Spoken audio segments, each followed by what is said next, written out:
Hello, everybody. It's Steve, your friendly neighborhood lawn gnome. Welcome to an unexpected video over here on my channel.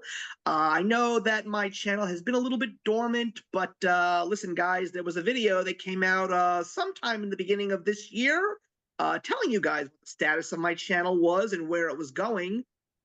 And, every time I get an opportunity to just get a couple of people in the room for a good conversation, I'm always excited, especially when it's people that I know that the conversation is always going to be fun. So, of course, I've got Cami back with non-inclement weather on her end, so we hopefully will not have her getting cut off this time. So, good to see you, Cami. Good to see you alive and well. Nice to see you too, as well And as Miss Gina. And Gina is back. Gina doesn't really come on as frequently, but the good news is whenever we have Funko Pop discussions to talk about, Gina's always game. But Gina will be showing back up over on That's Comical because we've got another volume of Saga to discuss in the coming months, as well as the Yay. second awaited arc of Kelly Thompson's Black Cloak from Image Comics. I read issue 7. I'm very interested as to where it's going at this point. I'm hoping to get up to the comic book shop next week. It's a time jump, but Okay.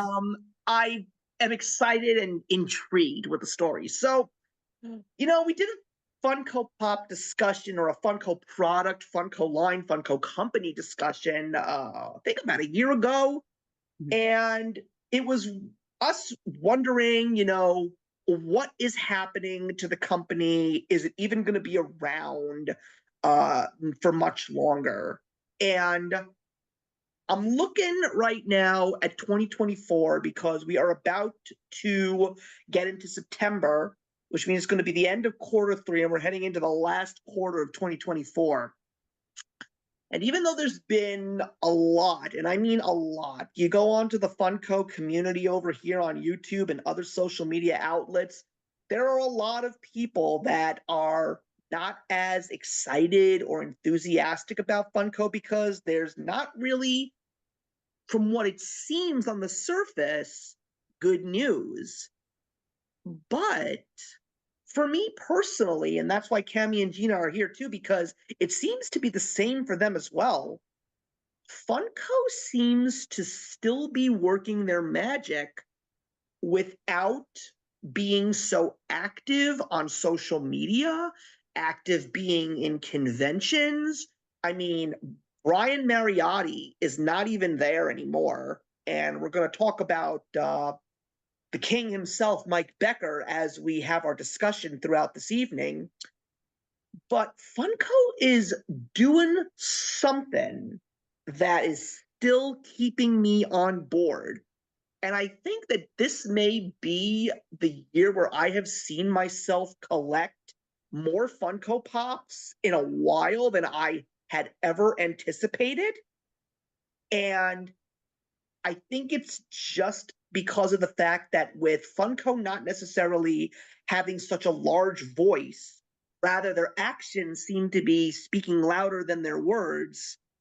It's the Funko community that has stepped up tremendously to give the people who truly did appreciate this product, particularly the pop, because we have to remember that the Funko Pop has been in existence and still in the market for 13 years now. And they still, at this point, don't seem like they're dying. And as someone who is now taking a look at what I have purchased this year, guys, I got to be honest with you, I'm still a believer in this company and this product. Yeah, they oh, my stupid clock. They've definitely hooked me. Oh, the clock. Always the clock. But they've definitely hooked me with a couple of things this summer that I wasn't expecting. Yeah. They're giving me personally a lot of things that I've been dying for the decade that I've been collecting, and all of a sudden they're finally here. And I'm just like, wow, what took you guys so long? I'm a Funko sucker regardless, even though I have, expressed some disdain over the years for the franchise and the people running it. they always seem to have something that I want, and Mhm. I'm always flocking to add something to my collection, and this year is no exception. I've added quite a lot actually in the last couple of months because horror has really come out swinging. No, I mean, what I find very interesting, I think this may be the year where my wife has actually gotten a couple more than ever. I think this year she might have picked up 4, and normally she will like only get like 1 every couple of years. But I got TJ to get his first oh, this that's year. awesome. I think No, he's got I mean, 3, 4 now. I think one of the biggest surprises for me was the last week's newest announcement of the Sesame Street line, and knowing that we're going to get Cookie Monster as Alistair Cookie from Monster Piece Theater. I mean, I never thought in my wildest dreams I would ever buy a Sesame Street Funko Pop, but the minute I saw that Cookie Monster in that cozy armchair and that robe, I'm just like pointing at the screen. And I'm like, I know what that is. And I show the picture to Jen, and she's like, "Oh my god, it's Masterpiece Theater!" So when it was officially available to be purchased, I said to her, "Is this a me or is this a we?" And she goes, "Oh, that's a we. Get it for both of us. That's Alex." So that warms my heart, knowing that they're they're speaking to the fans the way they, at least the true collectors, they're speaking to them again, rather than just cranking out the latest and newest flash in the pan thing, even though they are still doing that. But I just feel that every single time they do that, they add that little piece of true collectible nostalgia that the fans really want. So the fact that they've actually found this really nice zen and balance, I think, is the reason why they have been having, at least I hope they have been having, a good 2024. I think every time the people that are running the show kind of step away from the limelight. I think sometimes when we're saturated with their presence and their videos, and even when they had the social media team, I mean, I enjoyed those 2 girls that, would always highlight the new products and show, but I just felt like it was too much too often.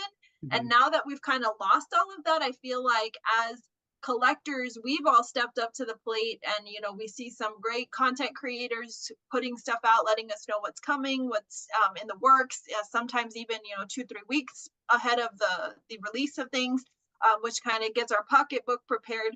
But I think that is honestly where we see some of the best creations from Funko, is when they're not inundating us with all their presence. And I know that sounds crazy, because it's like you want to see the people behind the scenes, but maybe you just want the product sometimes. And I think that there's been a lot of controversy with how things were handled in 2020. The overproducing, the reproduction of things that were supposed to be vaulted, and then a lot of us lost a lot of value, and some of the things that were supposed to never have been recreated. So there was just a lot of animosity, I think, from the OG fanatics.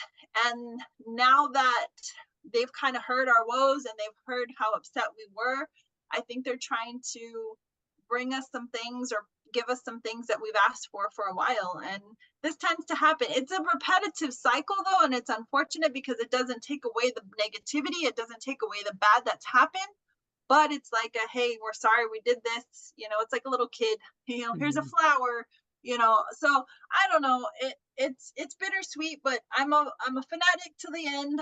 Obviously, I have a very large collection. And it's not something that I've bought with the intent to resell. I bought it because I love it. It fits into a lot of different collections that I have, whether it be Disney or horror or pop culture in general. I've got music pops, I've got comic pops, So I've run the gambit with Funko. Funko has a lot of my money, but they've brought me a lot of joy too. And I think that's really in the end what it's about. Does this little 6-inch or 4-inch piece of plastic bring a smile to my face? Yes, it does. Yeah, I mean, I think, Agreed. I think the year started off in a very, I mean, one of the other things that I personally realize is that I haven't actually gone for any of the con exclusives, but I think they've also cut back on the cons too, because like they have not done anything at Emerald City Comic Con. I mean, at this point in time, I'm even wondering, because if it wasn't for Funko, I wouldn't know if some of these cons even existed. So I'm like, did Emerald City Comic Con officially go by the way of the dodo? I have no idea. But I mean, when this year's San Diego Comic Con came around, I think even last year's San Diego Comic Con, I mean, I loved seeing what they had to reveal. I like to always enjoy and savor what they're giving, because every single time I see a con coming up and I know that the exclusives are coming, I like to see what they're offering, because I can say to myself, oh, I am certain I know there's going to be a ton of people that are going to want this or they're going to want that, because it speaks to everybody. Funko speaks to everybody in a different way. But the thing that I personally have noticed is there's been some truly great content creators on YouTube that have been spreading the word in regards to new products that are on the way or new products that are officially on the market that Funko was not doing. Because I find it really interesting that these content creators will talk about it, and Funko won't even put it up on their own X page for like another month or so. And I'm talking about, you know, the Gasselcasts of the world and the Skittle Rampages of the world. Like, these people are just screaming on top of the highest rooftop that they can find to say, hey, here's what Funko's getting you guys. And I think one of the biggest voices is over on Twitter or X, whatever you want to call it. This person's name is the Scarlet Joker. This person is working like a dog to let you know, here are the lines that I'm hearing that are coming out. And when they officially come, they immediately get the glam shots out and the links go out. So I really like the fact that Funko's voice is no longer coming from Funko directly per se. Rather, it's coming from the fanatics, the people who love this stuff, the people who know there are other people out there that enjoy this stuff and they just want to share it with the community. Because I remember when I first started collecting Funko, and there were all these content creators that were collecting, but some of them were people that were just buying every pop that they could get on the shelves. And there were some people like myself that were just getting the things that connected with them. And it got to the point that they realized, oh my God, I just spent all of this money. And because I spent all of this money on all of these things that I didn't even realize I didn't have to have, like, now I just hate all of this stuff. And they were just pushing every mention of Funko Pops out of their way.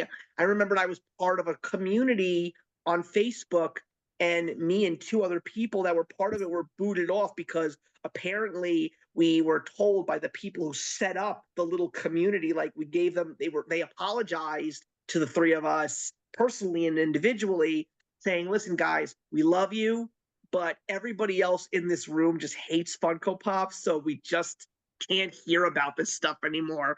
Believe it or not, I'm still in touch with these people. They're still very nice to me. Like, at least they were willing to get to me immediately and apologize, you know? But that's the thing. It went to the fact that it was oversaturation, overproduction. Everything was not worth anything anymore.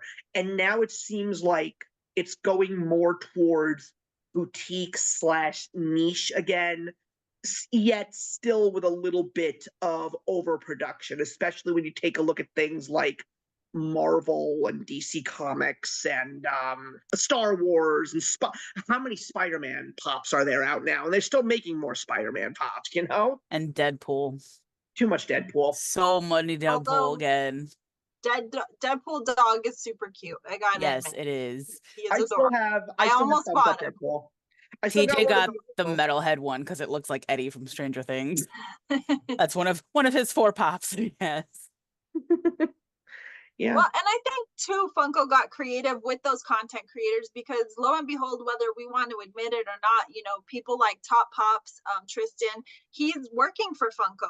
He said it many times. It's not like he hides it, but he's used his platform. He started when he was like 13 or 14 years old on YouTube. He's grown. He's got like over 2 million followers now on his YouTube channel. And Funko sees that, when the following is there, when people will literally tune into someone's channel every single day, but when someone is as dedicated as Tristan, I mean, he literally makes a new video every single day, So Wasatch Pop, same thing with him. He doesn't have as large of a following. I think he's maybe hit like around 35,000 subscribers. But I mean, when you look at the community, regardless of the subscriber count, they're still getting the watch count. And that's what you look for when you're on the social platforms. Subscribers have never mattered to me on any platform because 9 times out of 10, your engagement is higher with people who don't subscribe to you and or follow you. Yep. So, and it's fine. So, Funko is going to see that. They're going to say, hey, this is basically free advertisement. We'll throw a couple kickbacks to these people because, obviously they're doing great things. And I mean, Tristan gets to go to conventions. He gets to go to the headquarters. I mean, even his mom is in on it now, which is super rad. He gets to hang out with his mom and travel all over the country.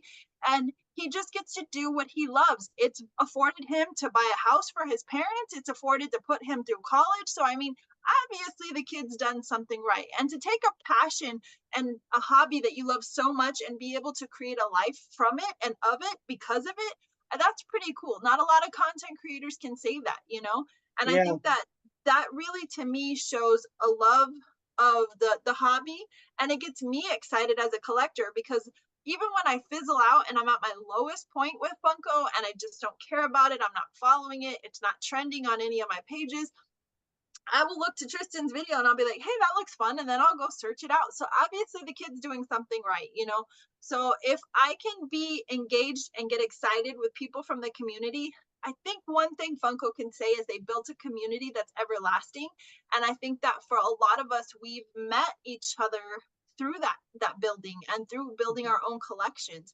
And so I think that aspect of it is still pretty cool because really, when I think back to even wanting to be a part of a social community where I was actively creating content, that's really what I wanted at the end of the day. I wanted to connect with people who enjoy the same things that I do because it's really difficult and challenging as an adult to have these kid-like hobbies and for people to still take you seriously unless you know somebody who does it too. And then it's like, oh, I'm not so weird anymore. I'm normal in this circle. And it makes you feel comfortable. It makes you feel happy that you're doing what you're doing. And it's okay to feel weird too. There's nothing wrong with that. I've been a weirdo my whole life and I'm fine with it. But it's cool to find like-minded weirdos and, just have a chat about all the things that we can geek out on. Well, just remember, Cammie, just remember this. Statistically, the average reader of comic books is 45 years old, so consider yourself engaging in adult-appropriate behavior. That's very I'm reassuring. proud to say that every day of the week. I like too that you say that because I just saw a video that I swam across. It was about a comic book that was created about 35 years ago. And it was highlighted on I want to say it was either the Phil Donahue show or Sally Jesse Raphael. I can't remember. Okay. Anyways, yeah, that's how long ago. But they were talking about the comic because it was about Jeffrey Dahmer. And so immediately I was like, oh, where's this comic? I need to find it, But the whole conversation that the woman that was trying to ban it at that time was, well, comic books are for kids. And I was like, lady, this did not age well. No, you walk into a comic book store these days, you will see some kids, but the reason why the kids are there is most likely because the parent is, it's usually if the child is with the mother, it's pretty much the child looking for a comic book. When the child is with the father is probably shopping for comics with the child for both of them. Yeah, absolutely. No, I think that the fact that I go into a comic book store and the people who are walking into the store are my age and we're buying all of this stuff. And it's like they said in the Funko Pop documentary, when the guy who owns Toy Tokyo, you know, when the kid starts making money, they want to buy what reminds them of when they were younger. And that's Yeah. pretty much why I remembered I saw a video. I think it was a Clownfish TV video where they were talking about how toy companies are not making toys for children. They're making toys for adults.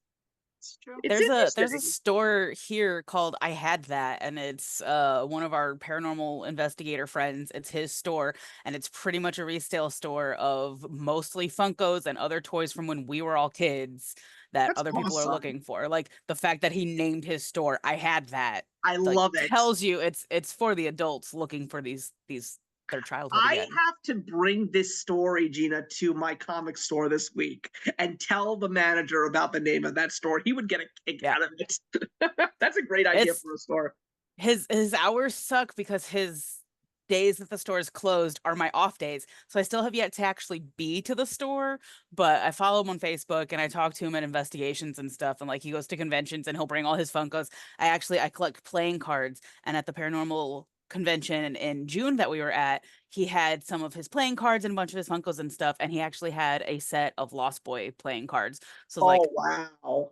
okay, one of my favorite movies, I collect playing cards. I have to. So I bought them, and he goes, I had like 5 of these. This was my last one. They sold so quickly. And he's actually looking into getting Jamie, one of the Frog brothers, into the store for a screening of The Lost Boys. I'm just like, let me know, please. I will come. Cammy and I have a share a Lost Boys connection in the world of Funko because out of nowhere, when she bought me Hulk versus Loki for my birthday, I said to her, "You are not going to live in this world without me returning the favor." And when the Funko shop made the 2-pack of the Frog Brother, I said, "Cammy, it's yours." How did I miss that? Oh, Oh, yeah. it's an Oh, epic man. 2-pack, let me tell you. Oh, It comes man, in I Listen, different you bet. box know what? That's one of the few things that I will say. They're not doing it as frequently as they used to, or at least they're not making necessarily a big deal about it, but they are still doing the Funko exclusives. And every now and again, a Funko exclusive is something that I'm just going to jump on. Like, I am so grateful that I got the Johnny Quest and Haji Funko Pops when they were Funko Shops exclusives. Those are so rare now, but I'm so glad that I have them. Just this summer, one of my newest additions to my collection was Evil Homer from The Simpsons in the Red Devil costume with the maracas. I'm like, did I have to have that?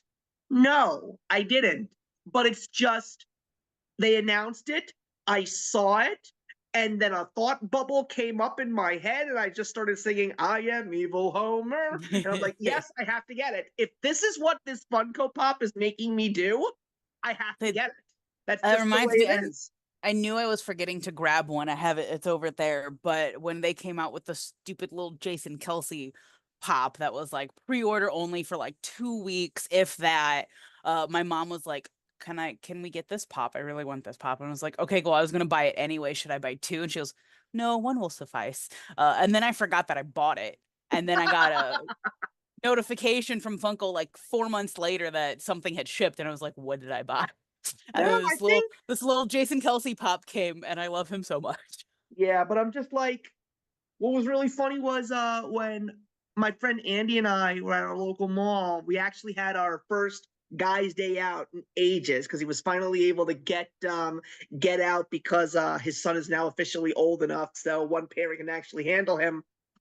There's this store that opened up in our local mall called True Believers, and they have a lot of old Funko Pops in their store in the back, like a massive walls and shelves of older pops. And he didn't buy it for himself, but they also have some exclusive. If you look hard, you can find like an Entertainment Earth exclusive or a Hot Topic exclusive that was sold to the store. And he found the Dr. Pepper Lil Sweet exclusive. And he said, I gotta get this for my friend.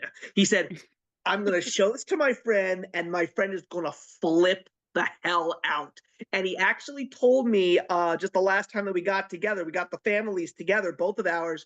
And he said, by the way, I gave my friend the little sweet pop, and he couldn't believe it.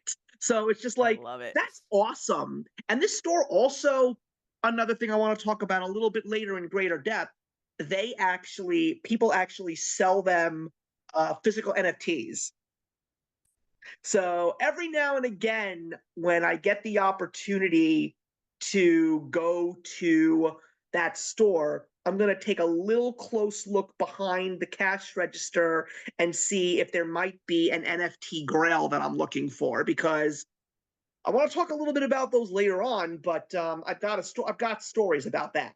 But I mean, the other interesting thing about Funko is the fact that Mike Becker, the founder of the company, this is not his first rodeo, aka not the first time he's left the company. But he made an announcement towards the beginning of August that he was leaving Funko for the second time. And I think when we had our last conversation and we talked about people like Reese O'Brien and Jim Butcher and Wilkie getting laid off from the company, we sort of felt that without friends around, it wouldn't be a great place for someone like Mike Becker. And, maybe it is time for him to officially go on another adventure, because he's not so young. He's not a youngster.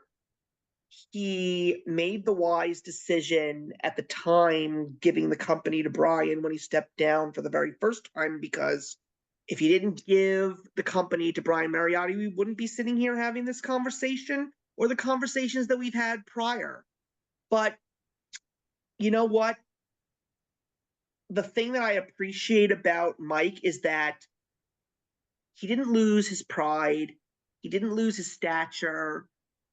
He was not looked at in a negative way, but yeah, the community sort of mourned because, he was the heart and soul of this company.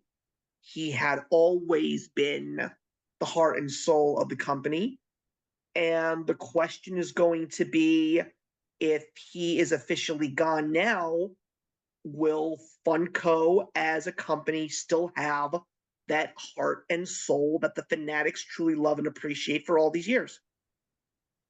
I don't think Mike's going away. I think he's just taking a step back. And I think he needs to do that from time to time, because if you look at the man, he's freaking tired.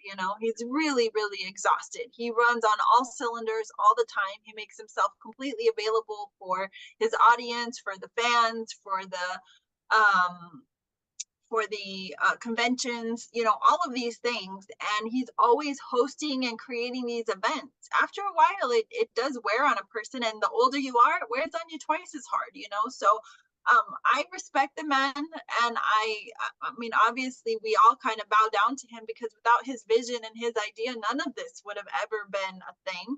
And I wish him the best. And when he resurfaces, we all get excited about it. But he doesn't ever really go away.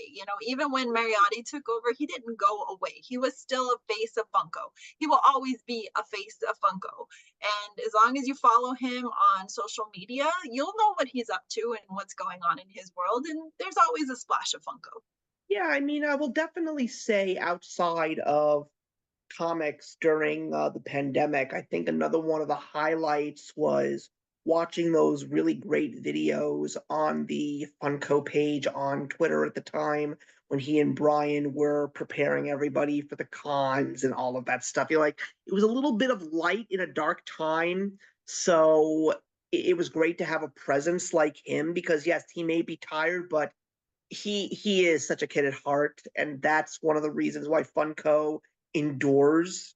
I mean, I still feel that I am doing Mike such injustice because I do not have a single Wacky Wobbler in my collection of stuff. I think I need to have one. I just don't know which one I want. I have Alka-Seltzer. I know you do. I know you do. And if it wasn't for me, you wouldn't have gotten it, because I got to the link. This is very true. There's No, just like a whole connection to Alka-Seltzer in me. And not that I take Alka-Seltzer on a regular basis. It just reminds me of my dad. And I was like, what a wacky thing to have as a wobbler than Alka-Seltzer. But that's really what it is. I think that's the reason why it sells. It's just like, whoever thought that we would have an Alka-Seltzer boy mascot as a toy. You know, that's why people buy it, because it's like, you never would imagine something like this in a million years. It's all the niche things too. Like even people that don't collect Funkos will see something like super niche like that and be like, "Oh, I have to have it." Like I got my friend the Pringles guy because his nickname is Pringles. He had no idea it even existed. I gave it to him. I don't know if it was birthday or if I just found it and was like, "Here you go." He went and bought 3 more because his nickname is Pringles, and he wanted one at work. He wanted one in his bedroom. He wanted one in his office. Well, He was like, "I have to go buy more of the them." mascot actually has a name, if you didn't know what it was. The Pringles mascot's name is Julian. I did not know that. I did not know that. Well, it makes Cool. sense. I mean, but yeah, I found that out like about 2 years ago. I thought that I was like something I it. just, you know, I'm a vault of pointless knowledge, and I always say to myself, this seems like something important I need to keep stored in here just in case.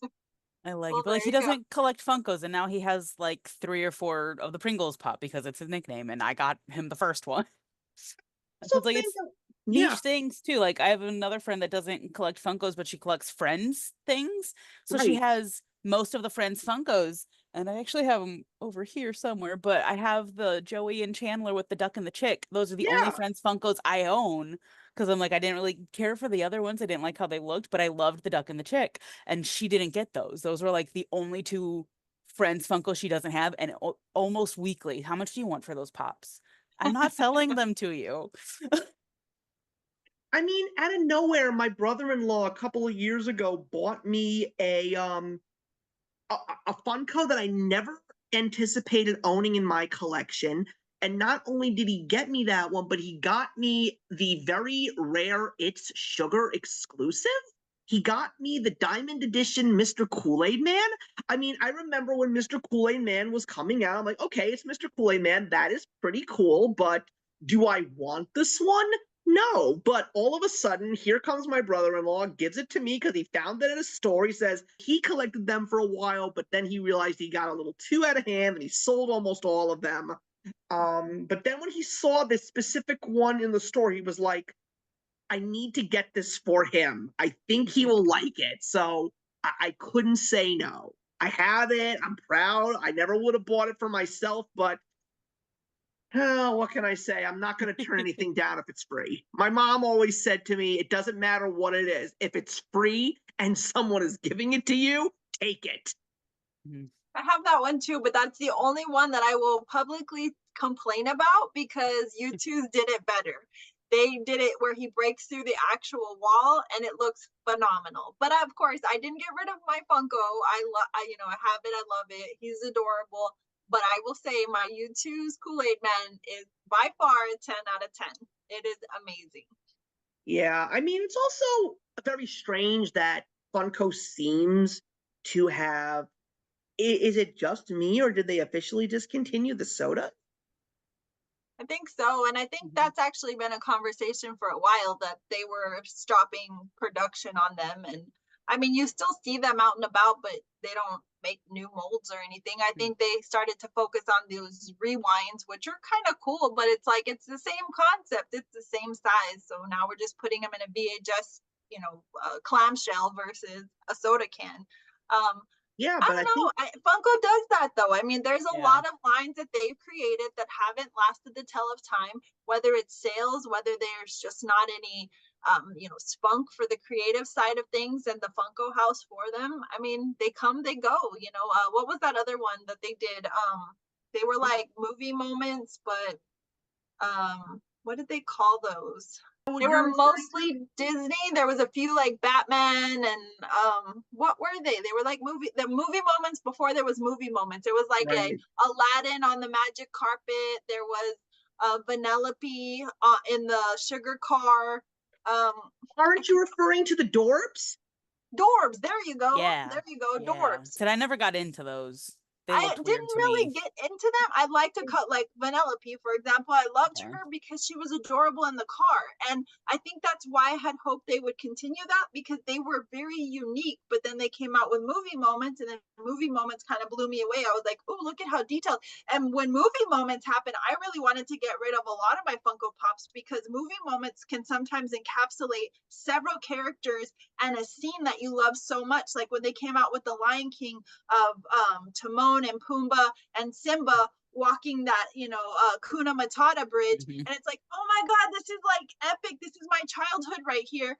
And I could have easily gotten rid of my Lion King line, but I didn't. But I think that as you evolve in your collecting, that's kind of what happens. It's like the molds get better, and then you kind of question the old ones, like, should I keep them? Should I get rid of them? You get a movie moment that kind of encapsulates multiple characters. Okay, do I really love this line?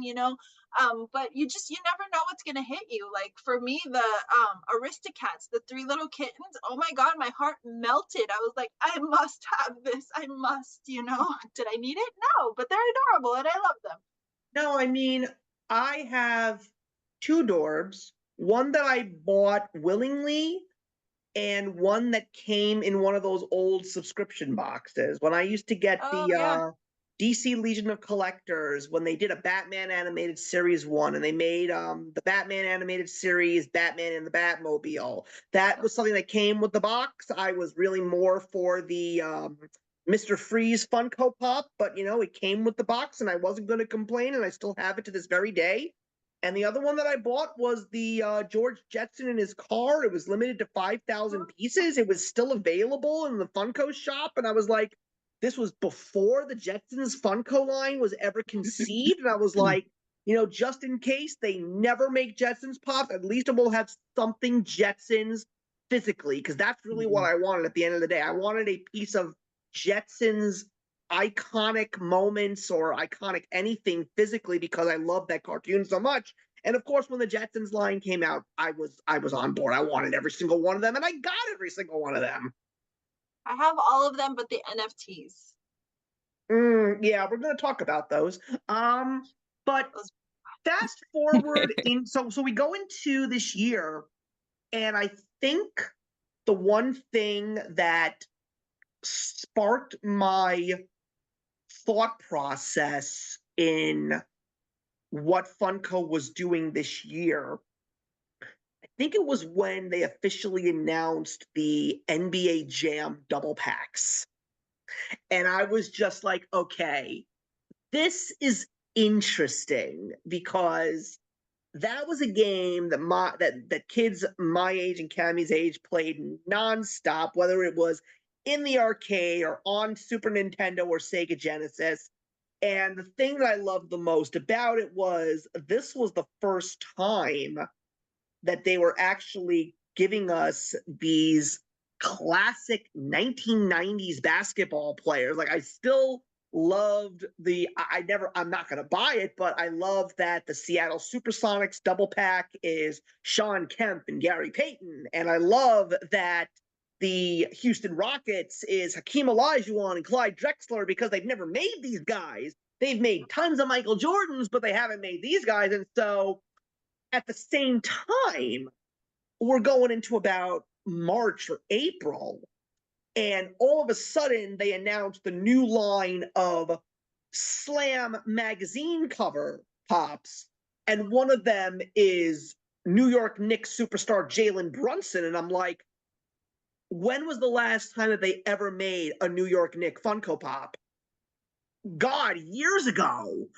So I never wanted a Slam magazine cover. I never had any intention. Like I was never going to buy, but I'm like, this is when, you see, when Funko does something sports wise, I don't care which player it is. If it's my team, I must have it. So I bought it.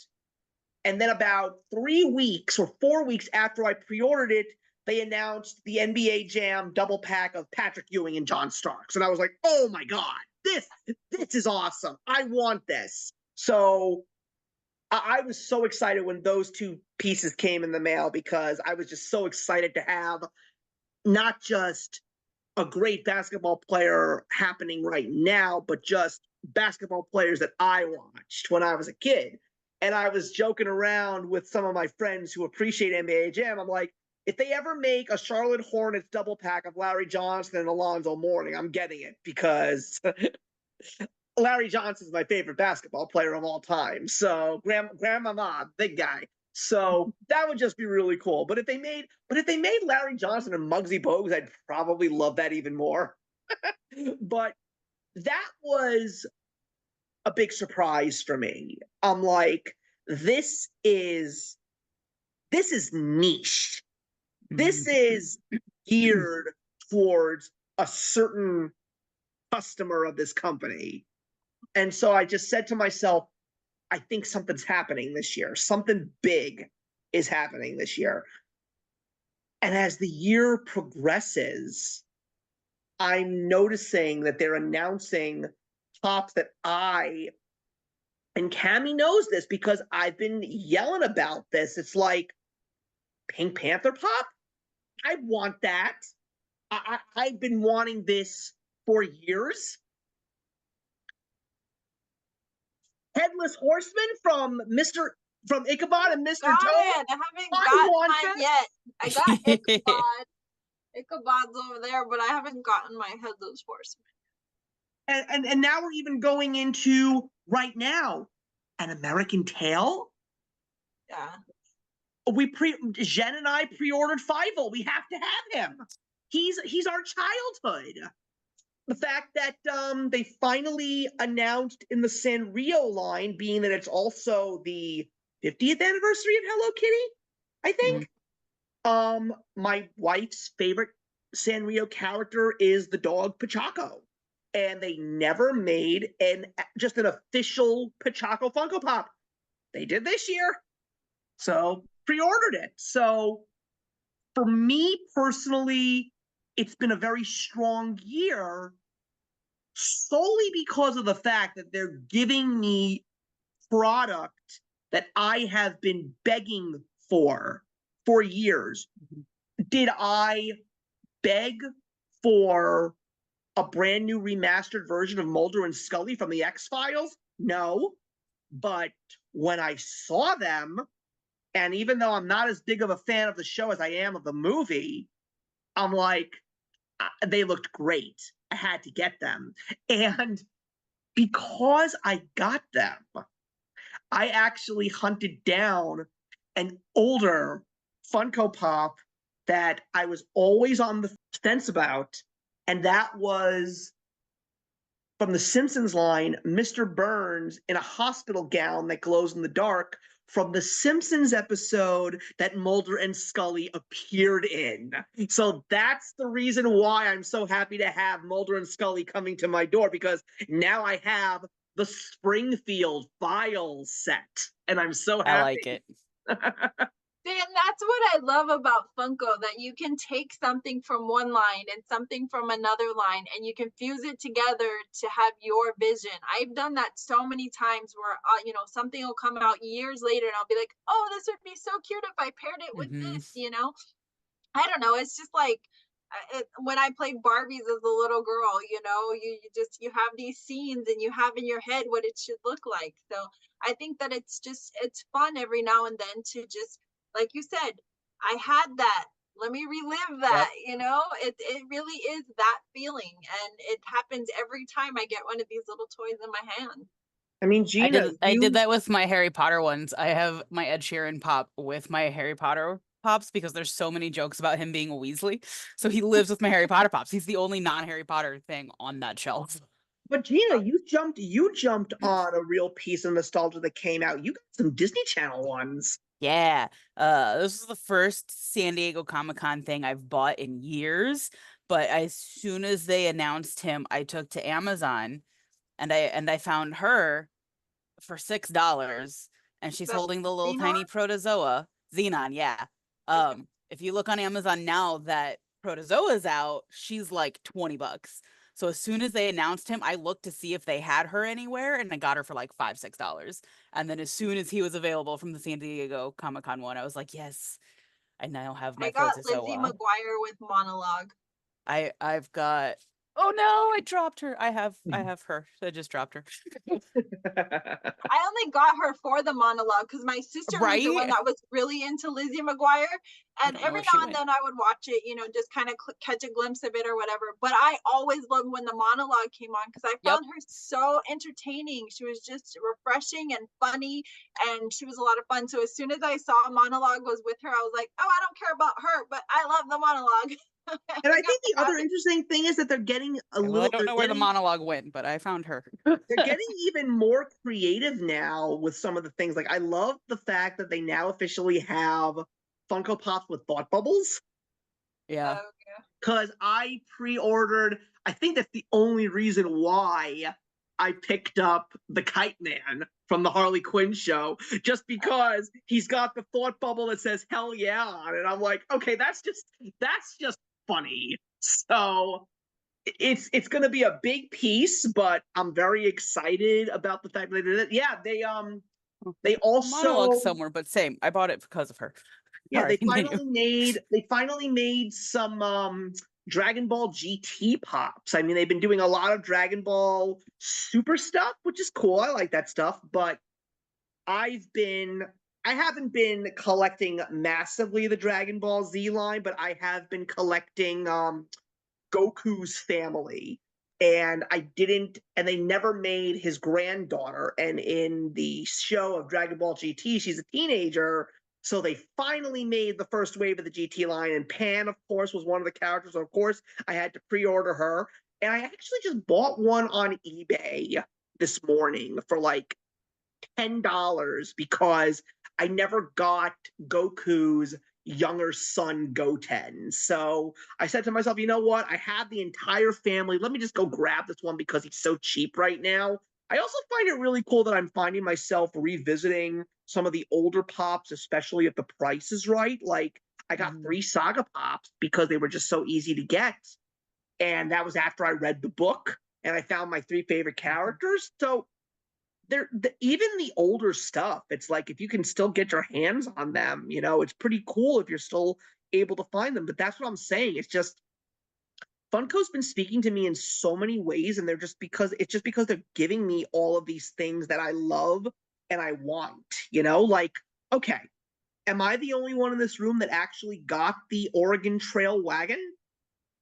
I thought about it. I I thought had to about get it, but although I played it in school, I just wasn't that big of a fan of it. So I try to be, because my collection is so big now, I try to be very selective and like, am I going to love this? Same. Although a lot of my home is Western because of my, horse sporting business.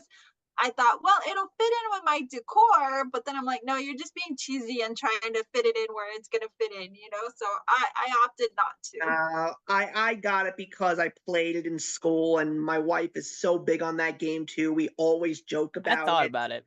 No, I mean I thought about it. it was a decent amount of money, but I'm just like, it's the Oregon Trail. It's like, if you know, you know. It's one of those kinds of pops. If you know, you know. That's how I felt about Matt Foley. I was like, oh, in the van by the river. Yes, please. Yeah, the new SNL 50 line. That was a big surprise.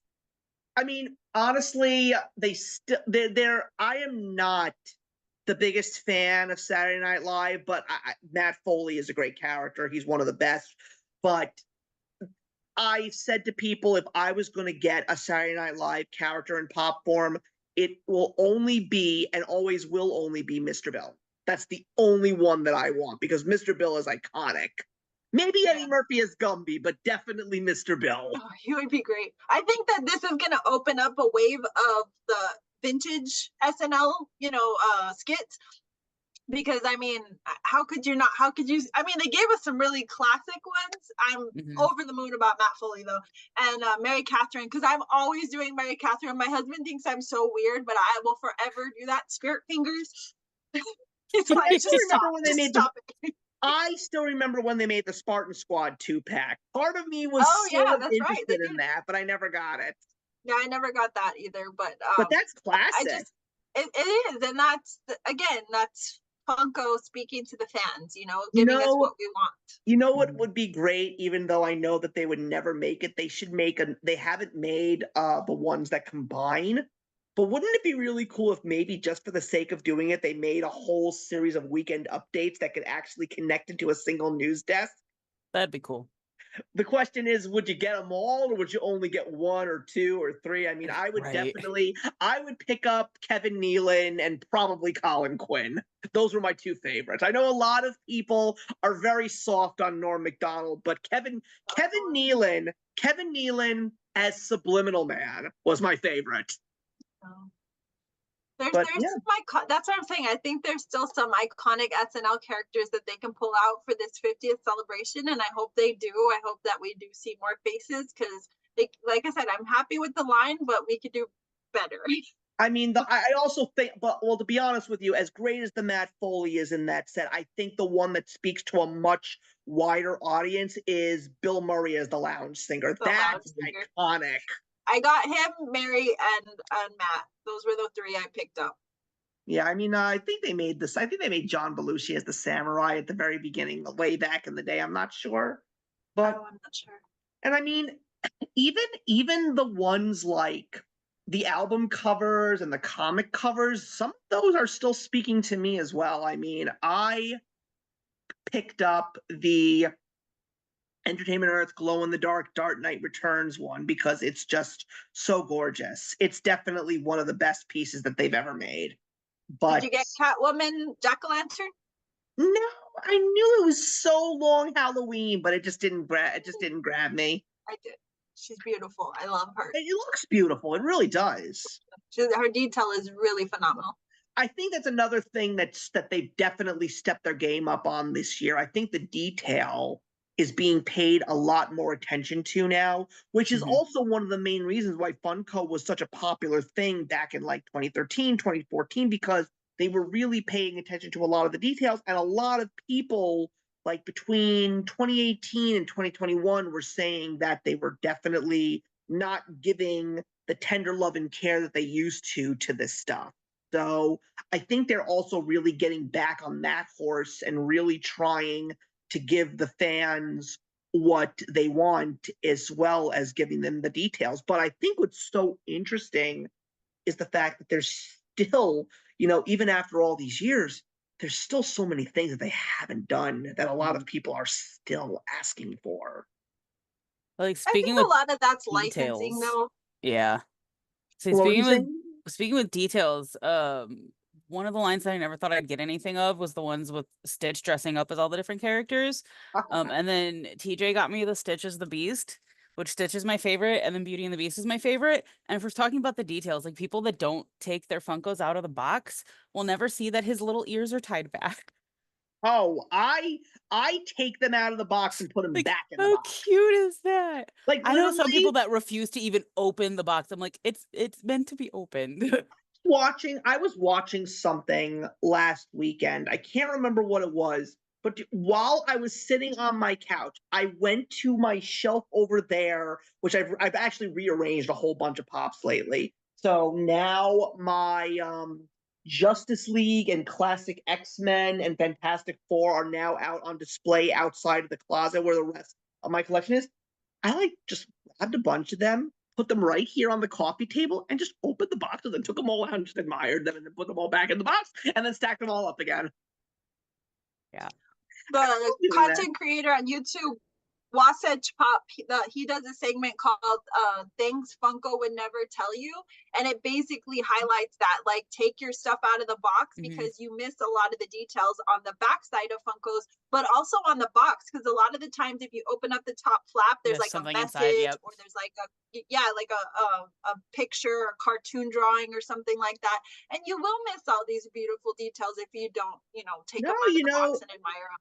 One of my absolute favorite little Easter eggs is the Blue's Clues pop. When you lift up the lid on the inside, there's a clue.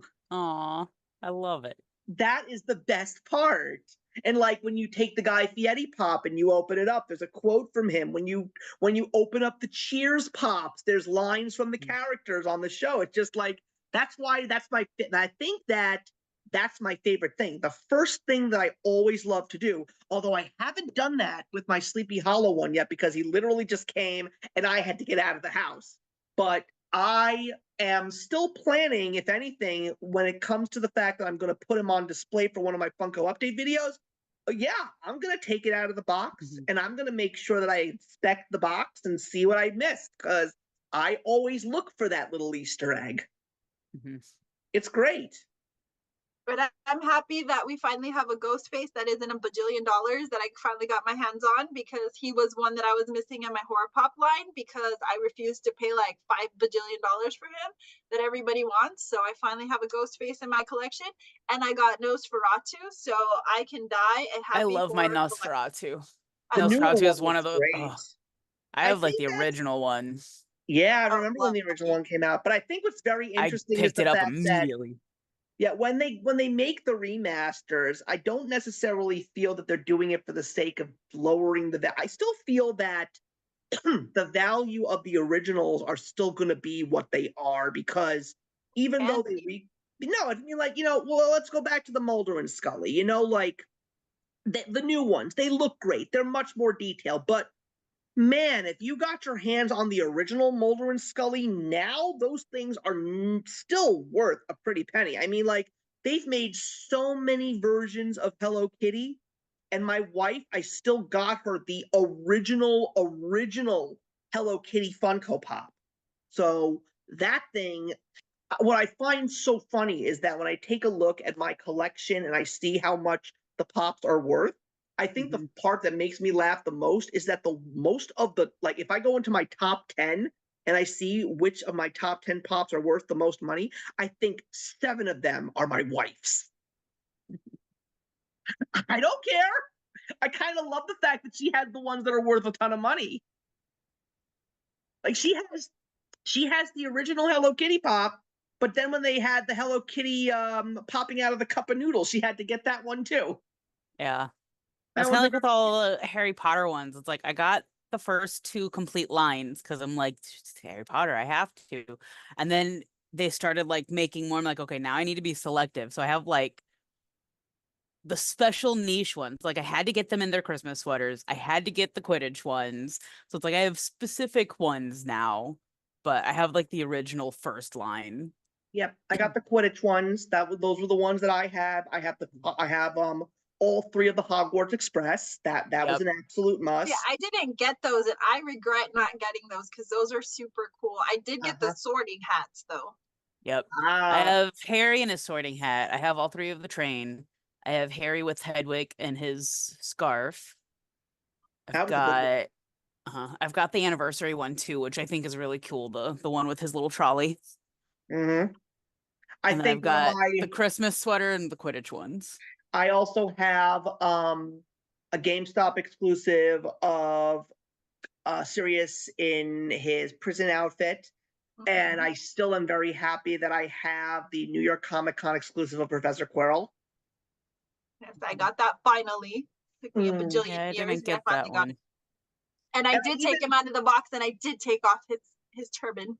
as did I, I like it. as did I. I always, that's the only thing I do when I take them out of the box.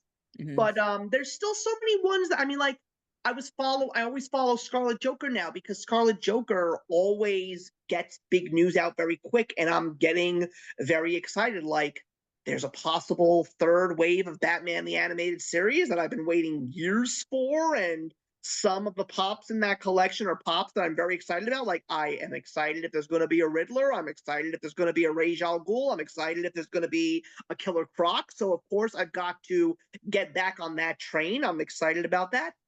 The rumors might actually be true. There might be a Brooklyn Nine-Nine line coming out after all these years. So I'm very excited for that. I'm not going to get them all. I'm only going to get one because there's only one character that I want. But is there going to be a Pop Rocks 5-pack of the Beach Boys? I really hope so because I would love to own the Beach Boys.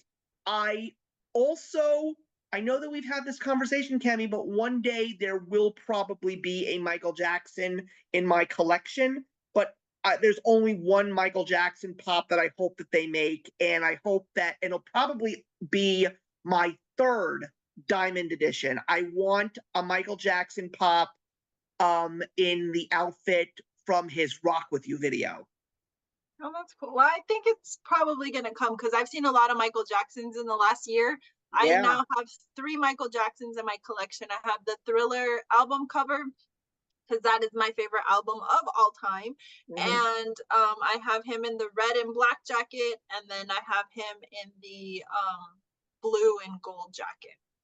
Yeah, and all the other ones just really were speaking to me because there's certain parts of Michael Jackson's history that I absolutely love. I mean, I think are really cool. If they ever wanted to make like music moments or music, you know what they never did? They never made like music videos. I think that it would be really cool. They actually had like a whole remember the timepiece. That would be pretty cool with Eddie Yeah. Murphy and Iman. That would be pretty cool. Yeah, we can They get could do a lot creative. of cool stuff with that. I But don't have a lot of music pops, but I have a few that, I had to add just because they are part of, again, who I am growing up, and you want those pieces of nostalgia.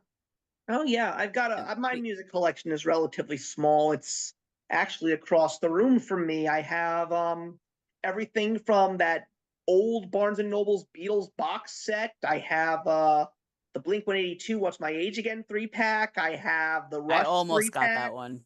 Oh, I had to. I mean, I think I was a little bit upset when I actually saw the special edition of them actually running and their you know what's were blurred. I thought that was actually pretty cool. But at the end, I liked the fact that I got the one with all of their instruments. I think that was the better set. But I got myself a set of Kiss Pops because, the original ones were absolutely horrible. I love the remasters. I've got Kurt Cobain, Steven Tyler, um, in my music collection is my Goblin King because it's David Bowie. I have Robert Smith from The Cure. I've got Weird Al. I've got a whole bunch of versions of Eddie, the mascot from Iron Maiden. I've got the Pantera 4-pack. I've got the Cyndi Lauper album cover because it's Cyndi Lauper. Like, there's so many cool things. Freddie Mercury from the 1985 Wembley Stadium concert. There's so many more iconic music legends that they've never even made. Like, they've never made the Rolling Stones, they've never made the Who. There's so many more. Like, they never even made Bob Dylan. I don't think they even made people like Didn't they make a James. Who album though? No, I thought they did. no. I mean, I think one of the newest ones that they made that was really impressive was the Soundgarden 4-pack. I kind of like the fact that they made that, but I'm I not don't really know. as big of a fan. I'm not big about collecting all the musicians. If I did, I would just have a ton of. And there's even musicians that they've released that I just didn't like the mold, so I didn't add them to Yeah. my collection. Yeah. The only Yeah. music ones I have are the 2 Linkin Park album ones, and then my Ed Sheeran. No, That's I it. agree with you, Cammy, because I remember when they made the U2 line and I didn't get a single one of them. I love that band to death, but I didn't like what they offered. Yeah, there's been a lot of music ones that I'm just like, oh, like when Boys to Men, when they released that, they only did 3, and I'm like, no, I don't care if they got beef with Michael. That's not your beef to squash. You need to release all 4 or don't bother. That's Boys I'm to Men. I'm not gonna buy it, but I got to admit I love that new Britney Spears one that's coming out soon. The I one with have her the sitting at the original desk. Britney Spears in that outfit, so, and I got it with the t-shirt, so I'm not interested in getting again another variation in a desk. It's cute, but nah, They should make a Spice Girls 5-pack. That one would sell. that'd be awesome. I Yeah. love that. But you see the conversation that we're having right now, we're literally just feeding the fire here. That's the point because this I do think Funko listens to their fans, though. I think that, when we collectively gather like this and we have conversations, when we used to make your 10 for 12 videos, we would have our Funkos that you want to make, and we would talk about collectively various content creators, what we want to see in lines. I do think Funko stops by. And when I used to do the Disney unboxings, I know for a solid fact someone from Funko was watching those videos, despite the fact that my subscriber count was like 2 at the time. Somebody watched because there was a couple of things that I said in my videos, and it came to fruition that those things were answered. One of the things that they had in those boxes were patches, and the patches made a circle. And then by the end of it, I'm like, the only thing I was kind of disappointed with was that I was thinking there was going to be like a circular patch in the middle. I swear to goodness, like a month later, I got an unmarked package in the mail with the patch that goes in the center. And I'm like, who the hell is watching my videos and sent me the patch? But thank you, you know? Well, if I, they're watching, but it's little well, things like that that really just bring joy to the collecting, you know? well, if they're Mhm. watching, I'm still waiting for my Todd and Copper 2-pack. Oh, Flock. I would love that. I would, that would They make me a must very be happy. I flocked. have so many Disney 2-packs, so that would make me a very happy 2-pack collector. Because as a Yeah. matter of fact, that's what I end up doing. I don't know if you can see Todd and Copper's right here in stuffed form. Oh yeah, I see them. So I do happen to do that where if I can't find it in Funko form, I will find it in some other variation until I can add it to my Okay. collection. And those came out, those were actually when VHS and Disney were, you know, in cahoots, they released those and they're adorable. I absolutely love those. I literally am glad you said that because I was actually going to ask you, it was that the copper that came with the VHS and you had Yeah. to mail away to get the Todd. Yes, it is. Yes, I it love is. it. And that was really my vision at the end of the Disney collection is I want to get proper shelves and I want to take the clamshell and put that in the back and then put the pops in the front to kind of pop the movie, you know. It's my own vision of what a movie moment should look like, you know. We'll see if But I ever get there. I don't know. but at the same time, I'm actually going to say we're probably going to end the video on a down note because we're probably going to be ranting and raving. They're still doing things to tick us off, and that is the NFTs. I really thought that they were dying, but oh dear God, no, they are alive and well. And every single time a new set comes out, I get even more pissed off because I'm like, why? I want some of these and I'm not spending the money. Mhm. Well, the sad thing is though, is if you really want it, you will spend the money because God help me, I will have those damn little baby turtles covered in Oh ooze before I my die. God. That was, first of all, when they announced the Teenage Mutant Ninja Turtle set, the Funko community was angry but applauding Funko at the same time because they No, were like, they're not. they were like, you did something right. But They the are. They're problem beautiful. is not everybody can get them. Mhm. And that's okay though. I think that in a way I'm not mad about NFTs and as upset as I get that I can't immediately get my hands on them or that I might have to pay more for them later. I think that as a collector, that's one of the few things that's left within the Funko line that as a true collector, how much are you willing to spend? How much are you willing to hunt? Do you really want this? Are you going to sit online and try to, you know, open up those card packs and legitimately win it? Or are you going to wait till somebody puts it on the market and buy it? You know, NFTs are going to be hot no matter what. I mean, Zordon for one is, you know, one of my grails, and I sat on a Zordon that was $80 for like 2 months and I didn't purchase him, and now he's like $300, you know. Oof. So I mean, you've got to strike when the iron is hot. You've got to just and that's the funny game though that I play with Funko is that I'm like, no, I'm gonna hold out because it's gonna be cheaper, and then sometimes it is, and sometimes I save a lot of money and I get a cheap pop that's a really great pop for my collection, and then other times I sit on it too long and then And it then it ends up being spikes. quadruple the price, you know? Well, So it's a yeah. gamble that you take, but you've got to make decisions as a collector. Do I want it? And if I do, how bad do I want it? And what am I willing to spend? You And know? I'm one of those people that says good things come to those who wait.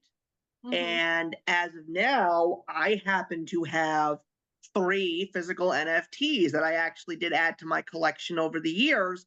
And the good news is I was actually able to get them all for decent prices. I mean, I got the Birdman from the Hanna-Barbera collection. I got it for like $39.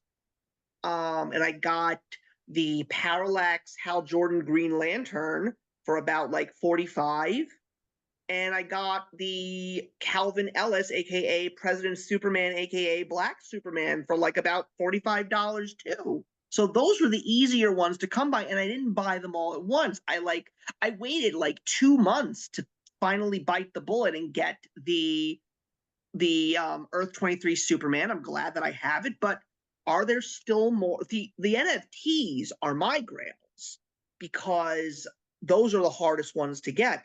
I am constantly going on eBay and constantly searching, like, will the foghorn leghorn with chicken hawk go down to under $100-something? Like, will I be able to get the foghorn leghorn for like $60, $50? Maybe.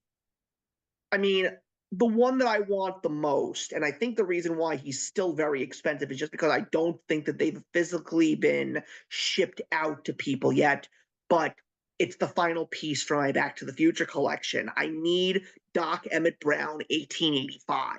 That is like, I am not gonna spend any more than I should. I have never spent 3 figures on a Funko Pop, and I do not intend to change. I will not do it. I think the most expensive pop that I ever purchased was $70. And I'm really surprised that I actually got that one for $70 because it was a very limited piece. It was Legendary Met, David Wright dressed up as Captain America. The pop was only given out to fans at Citi Field. We couldn't go to that game because Jen was pregnant and it was still very much during the pandemic. So when it was officially on eBay, my wife said to me, "How much are you willing to spend?" I said, "I am not going any higher than $75. I've done it twice. I did it for my Grail and my Alice collection. That was the Cheshire Cat and the Yellow Teacup. And I have zero regrets. And I love him and I cherish him and I will love him till I'm dead. And the other one was one, again, I sat on because I'm like, do I want it? It's going to be around. Not everybody's going to want it. And that was the Up House. And it ended up selling out because everybody wanted the bird. And so I ended up paying 3 figures for that. But do I love it? Absolutely. It's a big As one. a Disney collector and a Disney fan, it was totally worth it. It's really heavy.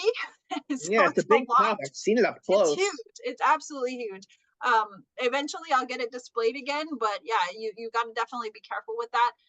And again though, I don't frivolously buy expensive pops unless I know 100,000,000% this is it for me. This is a pop that I'm absolutely going to cherish. So like spending that kind of money for my Cheshire Cat, which is right here, by the way, I just, I love him and he's perfect and he completed my set.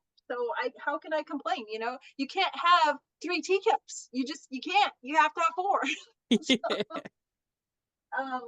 No. I think the most I've spent on one that I had to search for was the Loot Crate exclusive Enchantress from Suicide Squad because I just loved her character and I wanted it and it was only in the stupid Loot Crate and I want to say I found her on eBay for like $55. Yeah, I'm still like I've got certain lines that I don't even have in my collection, and they will officially become part of my collection if I'm able to get the NFT.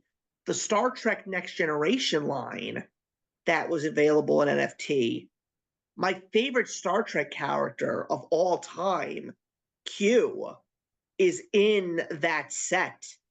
And the worst part is, he was the Grail. He was the one that was only 999 pieces. So I don't think I'm ever going to get him unless some miracle happens and Funko's just dip in price. He's one of my major grails, along with Foghorn Leghorn and with 1885 Doc Brown.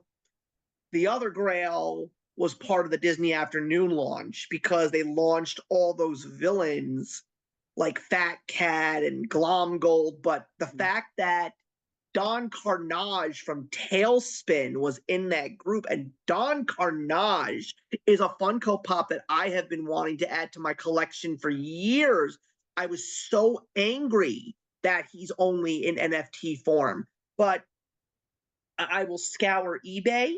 I will go to that store at my mall from time to time. I mean, when I was there the other day, all they had as far as NFTs were a couple of Scooby-Doo ones and some Flintstones ones, but they didn't have anything else. Actually, no, I'm lying. 2 of the ones that I actually bought on eBay were in their display, and I was happy to say that I paid less money for them. So that was a treat for me. But yeah, The Daria ones that just recently came out. I'm looking on eBay and some of them are like being sold for like $30 or $40. I can't find the ones that I want. I want Jan's brother. And no, I got the New York Comic Con exclusive of Daria. I'm proud to have her, but for the love of God, give me my Fashion Club 4-pack. I mean, they just announced that brand new Beavis and Butthead line. I already pre-ordered the Great Cornholio. Oh, I did too. I'm so excited about him, just so I can run around the house saying, Butthead. I don't even need Butthead. I don't even need Butthead. I just need the Great Cornholio. Yeah, I don't care about him either. I just wanted him just so I could say it. Yeah. And annoy my husband. Yeah, but you know what? That's the thing. It's just like the fact that we're even talking about the NFTs, as angry as we are about them, it just, it shows you that it's something that we still love and it's something that we still crave. And again, I think that this is also one of the main reasons why Funko is still as popular as they are right now, because when they just announced over the weekend, I don't know if you guys saw it, but they just announced Cartoon Network NFT set. Oh no, I didn't see that. There was nothing in there that I wanted, but is there anyone in this room that watched Ed, Ed, and Eddie? Mm-hmm. Oh, shut up. They put them in there? Freddie Funko as Johnny with Plank. Oh my God. Cool. I am still waiting for an Ed, Ed, and Eddie 3-pack. Me That would too. be awesome. That would be I would love to amazing. have them. Yeah, that is one of my favorite Cartoon Network shows. Did you know that the complete series is out on DVD? Yes, I did, and it's been on my rate. I guess I should just, jump on it, because it's going to be one of those things that's not going to be available and I'm going to be mad about. But yeah, that's a great cartoon. I gotta be honest. The funny thing about Ed, Ed, and Eddie is the reason why I think I loved it so much is because to this very day, one of my nearest and dearest friends, I've even had him on my show back in the day. Cammy, you might even remember whenever I've referenced someone who went by the name the Notorious Mr. Beagle. Oh yeah. So that's a really good friend of mine. I always said to people that if the world of Ed, Ed, and Eddie was our world, my friend would be Ed. Because my friend would totally take a garage and turn it on its top and go, I flipped it, Eddie. Yeah, every now and again we'd be walking around and all of a sudden he would yell out 1 + 1 = 1 on a button. I'm like, oh. My favorite episode is still when he gets some movie tickets and he's like, I got 2, I can take 2 friends. My favorite one is always going to be the one where he was sleepwalking and eating. That episode when he was sleepwalking was just the most hilarious. And the fact that Eddie was like just dying, There's some really classic moments in that cartoon. They've made so many great Cartoon Network Funko Pops, and they've never made Ed, Ed, and Eddie yet. It's absolutely shocking to me. I have a few. I have Courage the Cowardly Dog. I love Courage. Boy, then you're gonna hate that one of the NFTs is Eustace in the Mask. Oh dang it! Yeah, I need to look at this line because I might get angry.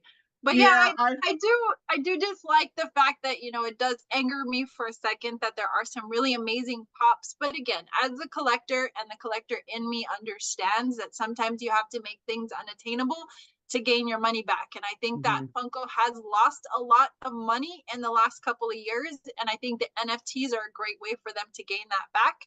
At the end of the day, it's a business and I'm supporting a business. And whether I like all the decisions they make or not, at the end of the day, the decision is, do I keep collecting or do I stop? And I haven't stopped yet. So they're still doing something right. Yeah. So they made, so the ones that they have, I told you about the Freddie Funko as Johnny, and they made Eustace with the mask. They made Robodexo 2000 from Dexter's Laboratory, a battle-scarred Samurai Jack and Ashi, and the Grail is Moltar from Space Ghost Coast to Coast. Oh, that's cool. I do have Dexter and his sister too. Yeah. They also made an alien line too, which I think is pretty cool. Yeah, the other another one of my NFT grails is actually because I completely forgot it existed. I don't have a single pop from the Matrix. And I want the Neo. He's doing the bullet time thing and he's dodging the bullets. I'm just like, that pop is running for like $300 right now. Yeah. But Yeah, you're always gonna have those NFTs that don't go down in price. And I think unfortunately for me, those baby turtles covered in ooze are gonna be one of them, but I'm gonna keep watching and keep hunting, and eventually they will be in my collection by God. And I was really resilient with this Cheshire cat, and it took me years to add into my collection. So I think, again, if you're tenacious enough and you really want something, you're gonna hold off. I think that's where your philosophy, about patience is a virtue kind of thing, and waiting so something comes your way works for me. And that if I really, really, really want it, I keep waiting. Eventually it will come to me. If it's not meant to be, it's not meant to be. That's how I felt about the ones that I added over the years. So I'll just wait for those beautiful babies. yeah, and I'm really curious to see where the rest of this year is going to take us. That's all that I'm going to say. So I think that that's a good place to put a pin in it. And by putting a pin in it, I say that because I have a strange feeling that we're going to have another one of these conversations probably in about another year or so. Maybe Probably. sooner than later. I don't know, but we'll figure that out. But anyway, thank you very much for watching, everybody. This was definitely a fun treat. It's always great to get together with friends and chat about cool stuff.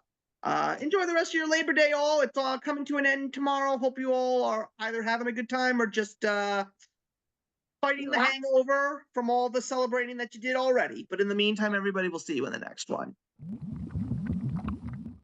If you enjoyed the video you just watched, feel free to leave a comment. Also, feel free to subscribe if you want to be up to date with our latest videos. Thank you so much for joining us today, and we'll see you in the next one. Actions speak louder than words.